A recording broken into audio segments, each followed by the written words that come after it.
Jim Skidmore and his friend Roy Davidson were young gentlemen who were working on a large sheep station in the far northwest of New South Wales, generally in the Broken Hill type of area.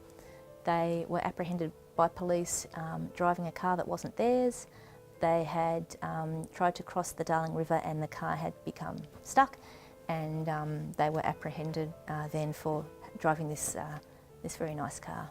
My focus was particularly on Jim Skidmore, I suppose, and he was given a 6-month prison sentence for the illegal use of a motor car, and in the court at the time when the judge pronounced the sentence, Skidmore was so shocked that he asked the judge to repeat it, which the judge did, and then he replied with words to the effect of, "Oh, it's a bit harsh, isn't it?" He couldn't believe that he was given 6 months hard labour.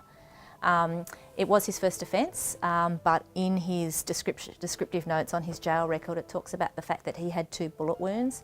So that does suggest that he may have been involved in events that weren't particularly savoury.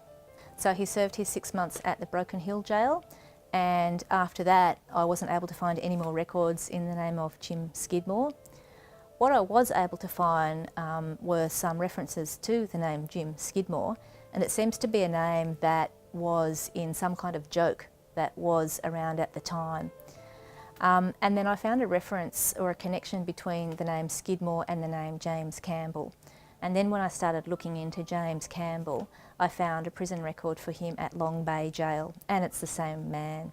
So what happened, within months of serving out his term at Broken Hill, he reappears in Sydney, and then he was convicted of a number of offences, including dealing cocaine, assault, and then shooting with intent. And so it's a case where you could say that his crimes escalated in their seriousness over time, or whether or not he was always someone committing fairly serious crimes but wasn't always apprehended and caught for those crimes, I'm not sure. But his name was James Campbell. The most compelling thing I found about this case was the picture, the photo of Jim Skidmore or James Campbell, and it was so different to so many of the other images we'd been looking at that were part of this series of jail photographic description books. And it was different because it's a photograph that's almost in the style of James Dean or Hollywood or something like that. He's a young man, he's posing for the camera, he's possessed of his self-confidence. We read that today as a very sort of cool guy, and it really stood out from the thousands of other photographs of prisoners that I'd been looking at.